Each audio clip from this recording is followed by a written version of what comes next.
Hello दोस्तों, तो स्वागत करते हैं आपका एक और नई वीडियो के साथ। और ये पॉलिटी महाअभ्यास प्रश्नोत्तरी का भाग कौन सा है आपका? तो भाग 17 है। कौन सा भाग है? भाग 17 है। ठीक है, तो हम इसमें भाग 17 तक पहुंच चुके हैं। इससे पहले मैं भाग 16 तक अपलोड कर चुका हूं, जो हम यूपी पुलिस स्पेशल इसको पॉलिटी को चला रहे हैं। ठीक है, तो बिना समय को गवाए चलिए स्टार्ट करते हैं आज का सेशन। आज का सेशन है, आज क्वेश्चन नंबर 1 है आपका कि एकल स्थानांतरणीय मत प्रणाली में प्रत्येक मतदाता सदस्य अपनी प्राथमिकता बताता है। तो किसके लिए बताता है?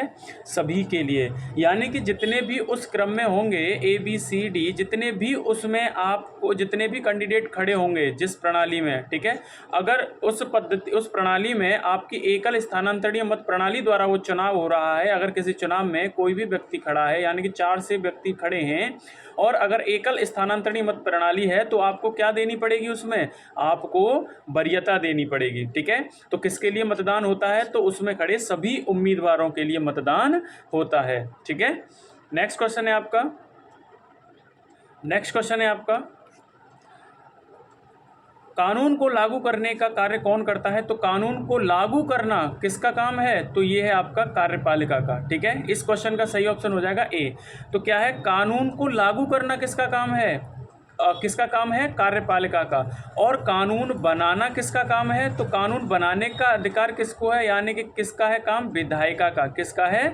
विधायिका का। और अगर विधायिका और कार्यपालिका में क्या होता है? अगर टकराव होता है, अगर विधायिका और कार्यपालिका में क्या होता है? टकराव होता है। अगर किसी पॉलिसी को लेकर के दोनों में टकराव होता है तो इनका निपटारा कौन करेगा विवाद का? तो निपटारा करेगा आपका न्यायालय। कौन करेगा? न्यायालय। ठीक है, तो इतनी बातें इसमें, यानी कि विधायिका कानून क्या करेगी? बनाएगी, और कार्यपालिका उसे लागू करवाएगी। अगर कोई दिक्कत आती है तो न्यायपालिका उसका निपटारा करेगी। ठीक है, नेक्स्ट क्वेश्चन है आपका केंद्रीय सरकार का सिविल अधिकारी सर्वोच्च कौन होता है? तो आपको बता दें कि सिविल सर्वोच्च अधिकारी होता है आपका कैबिनेट सचिव।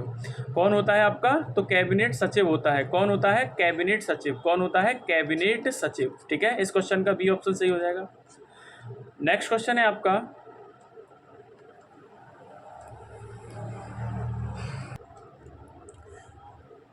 है आपका निम्नलिखित में से कौन संसद का सदस्य नहीं है लेकिन उसे संसद में बोलने कार्यवाही लेने का भाग है? तो आपका कौन है? भारत का महान्यायवादी। ठीक है, महान्यायवादी पद का जो प्रावधान किया गया है आर्टिकल 76 में किया गया, और इसकी नियुक्ति किसके द्वारा होती है?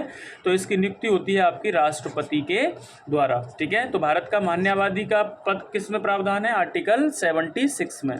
ठीक है, नेक्स्ट क्वेश्चन है आपका भारत में नियंत्रक एवं महालेखा परीक्षक की कार्य अवधि कितनी है? तो आपको बता दें कि जो आपका कैग होता है, controller and auditor general of India, ठीक है, इसकी जो कार्य अवधि है वो 6 वर्ष का कार्यकाल है। और अगर उसकी उम्र 65 वर्ष हो जाती है तो भी उसको क्या कर दिया जाएगा? रिटायर कर दिया जाएगा। यानी कि 6 वर्ष हो जाए या उसकी आयु कितनी हो जाए? 65 वर्ष हो जाए, जो पहले हो जाए उसको रिटायर कर दिया जाएगा। ठीक है, तो कैग के अगर हम कैग की बात करते हैं तो कैग का जो पद का प्रावधान है वो अनुच्छेद कितना है? 148 में।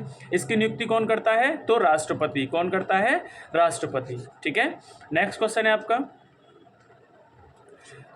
है आपका किसके लिए भारत के नियंत्रक एवं महालेखा परीक्षक मित्र एवं दार्शनिक मार्गदर्शक के रूप में कार्य करता है? तो कौन है आपका? लोक लेखा समिति के रूप में। लोक लेखा समिति का। इस क्वेश्चन का सही ऑप्शन क्या हो जाएगा? लोक लेखा समिति का मार्गदर्शक होता है। ठीक है, नेक्स्ट क्वेश्चन है आपका भारत के नियंत्रक एवं महालेखा परीक्षक किसके लिए मुख्य लेखाकार और परीक्षक का काम करते हैं? तो किसके लिए काम करते हैं? तो ये आपके संघ और राज्य सरकार दोनों के लिए काम करता है। कौन करता है? आपका जो कैग होता है, controller auditor general of India, नियंत्रक एवं महालेखा परीक्षक, इसके पद का प्रावधान कहां पर किया गया है? 148 में। नियुक्ति कौन करता है? तो इसकी नियुक्ति करता है राष्ट्रपति। ठीक है, नेक्स्ट क्वेश्चन है आपका मंत्रिपरिषद में शामिल नहीं होता। मंत्रिपरिषद में कैबिनेट मंत्री शामिल होते हैं, राज्य मंत्री शामिल होते हैं, बिना मंत्रालय के मंत्री शामिल होते हैं, लेकिन कैबिनेट शामिल नहीं होता।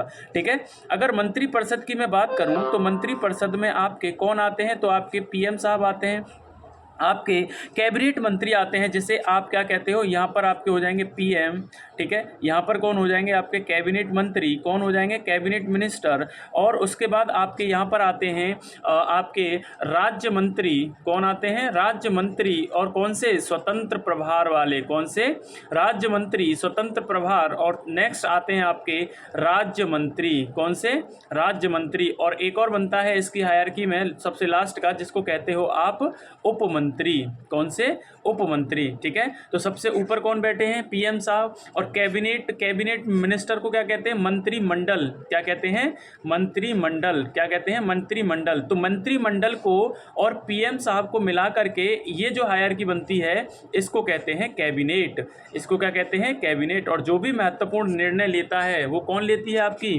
कैबिनेट लेती है, ठीक है। तो इसमें से कौन शामिल नहीं होता, तो कैबिनेट सचिव शामिल नहीं होता, ठीक है।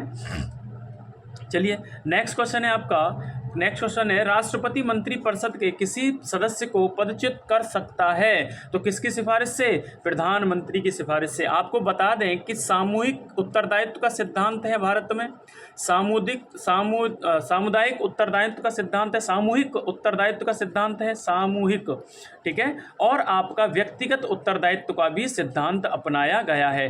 व्यक्तिगत उत्तरदायित्व का सिद्धांत की बात करेंगे तो जो भी मंत्रिपरिषद है वो किसके प्रति उत्तरदायी होगी, तो आपकी होगी राष्ट्रपति के प्रति, किसके प्रति, राष्ट्रपति के प्रति। और वहीं सामूहिक रूप से अगर मंत्रिपरिषद के उत्तरदायित्व की बात करोगी तो किसके प्रति, लोकसभा के प्रति। अगर लोकसभा में अविश्वास प्रस्ताव आया अगर मंत्रिपरिषद के खिलाफ, तो पूरी मंत्रिपरिषद क्या हो जाएगी, बर्खास्त हो जाएगी, ठीक है। और व्यक्तिगत रूप से किसके प्रति उत्तरदायी होते हैं, राष्ट्रपति के प्रति, ठीक है। तो राष्ट्रपति के प्रति व्यक्तिगत रूप से और सामूहिक रूप से लोकसभा के प्रति। अगर लोकसभा में जब तक उनका विश्वास बन रहा है लोकसभा का, तब तक मंत्रिपरिषद बनी रहती है, ठीक है।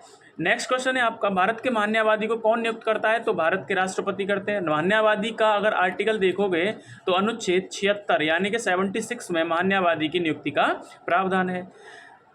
नेक्स्ट क्वेश्चन है आपका, भारत का प्रथम विधि अधिकारी कौन होता है, तो भारत का प्रथम विधि अधिकारी होता है आपका, कौन होता है, महान्यायवादी होता है। भारत का प्रथम विधि अधिकारी कौन है, महान्यायवादी है, ठीक है। भारत का प्रथम विधि अधिकारी होने के साथ साथ यह सरकार का क्या होता है, सरकार का वकील होता है। कौन होता है, सरकार का वकील भी कौन होता है, महान्यायवादी होता है, ठीक है। इसको भारत क्षेत्र में अंदर किसी भी न्यायालय में, भारत क्षेत्र के अंदर किसी भी न्यायालय में सुनवाई करने का अधिकार है, ठीक है।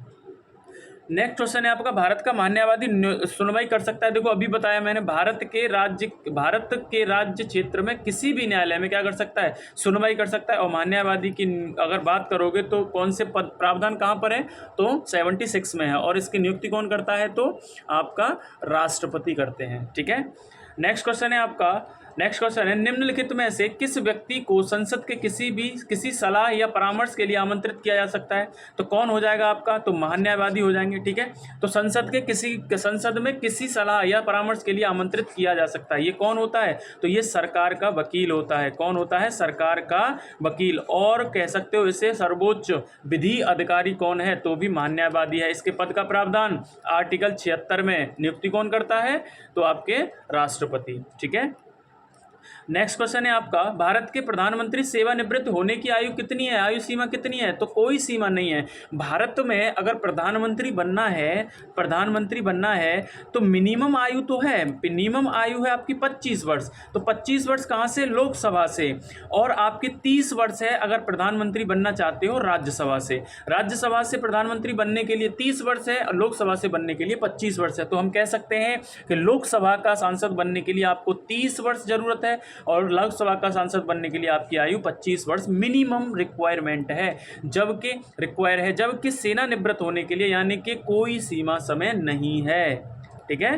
नेक्स्ट क्वेश्चन है आपका, इनमें से किसने भारत के प्रधानमंत्री के रूप में अधिक समय तक कार्य सेवा दी है, अधिकतम समय तक सेवा दी है, तो आपके कौन हो जाएंगे, जवाहरलाल नेहरू। आपको बता दें कि 1947 से लेकर के 1964 तक लगभग 17 सालों तक ये प्रधानमंत्री बने रहे। इनका रिकॉर्ड है, अधिकतम समय तक सेवा दी है भारत को एज अ प्रधानमंत्री। कौन है, जवाहरलाल नेहरू। और भारत के पहले प्रधानमंत्री के रूप में इनको जाना जाता है। नेक्स्ट क्वेश्चन है आपका, भारतीय संविधान के अनुच्छेद 74 और 75 निर्देशित करते हैं में संदर्भित है, क्या है, मंत्रिपरिषद है। जो 74 है उसमें होगा कि एक मंत्रिपरिषद होगी क्या होगी? एक मंत्रिपरिषद होगी जो क्या करेगी? राष्ट्रपति को सलाह देगी। राष्ट्रपति को क्या देगी? तो राष्ट्रपति को सलाह देने के लिए एक मंत्रिपरिषद होगी। इसके बारे में प्रावधान कौन करता है? तो अनुच्छेद 1474 करता है। वहीं 75 में बता दें कि ये प्रधानमंत्री पद की बात करता है, यानी कि प्रधानमंत्री की क्या होगी? नियुक्ति की जाएगी। किसके द्वारा? राष्ट्रपति के द्वारा। तो पीएम की नियुक्ति की जाएगी किसके द्वारा? राष्ट्रपति के द्वारा। जो मुखिया होगा मंत्रिपरिषद का, किसका मुखिया होगा? मंत्रिपरिषद का मुखिया होगा। और मंत्रिपरिषद की बात किस में कही गई है? 74 में। तो मंत्रिपरिषद की बात कही गई है 74 में, जो राष्ट्रपति को सलाह देने के लिए होगी। वहीं 75 में कहा गया है कि इस मंत्रिपरिषद का एक मुखिया होगा जो प्रधानमंत्री होगा, और इसकी नियुक्ति कौन करेगा? तो इसकी नियुक्ति राष्ट्रपति के द्वारा होगी, और अन्य मंत्रिपरिषद की नियुक्ति राष्ट्रपति के द्वारा प्रधानमंत्री की सलाह पर की जाएगी। ठीक है। नेक्स्ट क्वेश्चन है आपका, संविधान के अनुच्छेद 75 जो आपका 75(3) के अनुसार मंत्रिपरिषद के सदस्य सामूहिक रूप से किसके प्रति उत्तरदायी होते हैं? तो आपके लोकसभा के प्रति उत्तरदायी होते हैं। अगर लोकसभा में विश्वास है तो तब तक आपका क्या रहेगा? मंत्रिपरिषद बनी रहेगी। अगर विश्वास टूट गया तो मंत्रिपरिषद बर्खास्त हो जाएगी। ठीक है। नेक्स्ट क्वेश्चन है आपका, भारतीय संविधान के अनुसार केंद्रीय मंत्री अपने पद पर किसकी इच्छा से बना रहेगा? तो इसका हो जाएगा राष्ट्रपति, यानी कि भारत के राष्ट्रपति तक। केंद्रीय मंत्री है कोई, अपने पद पर तब तक बना रहेगा जब तक राष्ट्रपति चाहेगा। ठीक है। यानी कि क्या है? व्यक्तिगत सिद्धांत को अपनाया गया है, व्यक्तिगत रूप के सिद्धांत को अपनाया गया है। व्यक्तिगत रूप से मंत्रिपरिषद उत्तरदायी है राष्ट्रपति के प्रति, जबकि सामूहिक रूप से उत्तरदायी है लोकसभा के प्रति। नेक्स्ट क्वेश्चन है, यदि प्रधानमंत्री अपना त्यागपत्र राष्ट्रपति को सौंपता है तो यह त्यागपत्र निम्न में से माना जाएगा? पूरी मंत्रिपरिषद का। जो आपका पीएम होता है वो मंत्रिपरिषद का जीवन मरण की रेखा होता है। किसकी? जीवन मरण की रेखा होता है। अगर पीएम साहब मरे तो पूरी मंत्रिपरिषद मर जाएगी। अगर पीएम साहब जिंदा रहे तो पूरी मंत्रिपरिषद जिंदा रहेगी। ठीक है। अगर पीएम साहब की क्या होती है? मृत्यु हो जाती है, अगर वो त्यागपत्र देते हैं, इस्तीफा देते हैं, इत्यादि कंडीशन में पूरी मंत्रिपरिषद बर्खास्त हो जाएगी। और मंत्री चाहे वो राज्यसभा से हो, मंत्री चाहे वो लोकसभा से हो, हर जगह से क्या हो जाएगा? वो मंत्री पद अपना बर्खास्त उसका हो जाएगा। ठीक है। नेक्स्ट क्वेश्चन है मंत्रिपरिषद की बैठक की अध्यक्षता कौन करता है? तो भाई साहब प्रधानमंत्री जी करते हैं। कौन करते हैं? प्रधानमंत्री जी करते हैं। मैंने बताया था अभी आपको हायरार्की में, कैबिनेट। ठीक है। तो सारे निर्णय कौन लेता है? कैबिनेट लेता है। इसके अध्यक्ष कौन होते हैं? जनरली कौन होते हैं? पीएम साहब होते हैं। ठीक है। तो नेक्स्ट क्वेश्चन है संसदीय लोकतंत्र में वह सभी में सबसे पहले है, तो कौन है आपका? प्रधानमंत्री। अगर संसदीय लोकतंत्र कहीं पर है तो सबसे पहले कौन आएगा? तो आपका पीएम साहब आएंगे। ठीक है। इतना बातें इसमें याद रखना।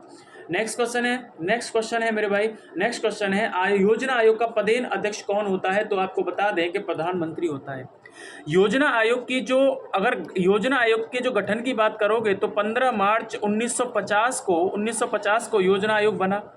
योजना आयोग ने 2014 तक काम किया, और 2014 के बाद 1 जनवरी 2015 को योजना आयोग की जगह एक आयोग ने ले ली जिसका नाम है नीति आयोग। क्या नाम है इसका? नीति आयोग। और नीति आयोग का अध्यक्ष कौन होता है? तो पीएम साहब होते हैं। जो भी पदेन पीएम होता है, यानी कि जो भी पीएम के पद पर है वो ऑटोमेटिकली नीति आयोग का अध्यक्ष होगा। योजना आयोग की जगह किसने ले ली है? तो नीति आयोग ने। ठीक है। इसका अध्यक्ष कौन होता है? पदेन प्रधानमंत्री। इतनी बातें क्लियर है।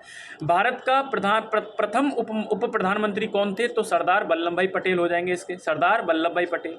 नेक्स्ट क्वेश्चन है आपका कि भारत में कोई भी व्यक्ति अधिकतम कितनी बार प्रधानमंत्री बन सकता है? तो कोई सीमा नहीं है, कितनी भी बार चाहे कोई भी व्यक्ति प्रधानमंत्री बन सकता है। ठीक है। इसमें किसी को कोई दिक्कत है नहीं होनी चाहिए मेरे हिसाब से। ठीक है। तो आज के लिए इतना ही रखते हैं, मिलते हैं नेक्स्ट वीडियो में जो होगा आपका भाग 18 पॉलिटी का, है ना। और ये मैं बता दूं आपको कि जो 53,000 वैकेंसी लगी हुई है, यानी कि आने वाली है 53,000 से ज़्यादा vacancy Uttar Pradesh police constable की बढ़ती। ठीक है। जो उत्तर प्रदेश के इतिहास में कांस्टेबल कांस्टेबल की सबसे बड़ी भर्ती होने जा रही है। उसके लिए हम तैयारी में लग गए हैं और एक एक वीडियो को आगे बढ़ाते जा रहे हैं। आशा करता हूं कि आपको आने वाले दिनों में भी हिंदी की भी वीडियो मिलने लगे। ठीक है, तो इसके लिए हमारे चैनल को सब्सक्राइब कीजिएगा और वीडियो अच्छा लगे तो लाइक कीजिएगा। ठीक है, जब तक के लिए उससे पहले क्या है, आपसे मिलते हैं अगले वीडियो में। ठीक है।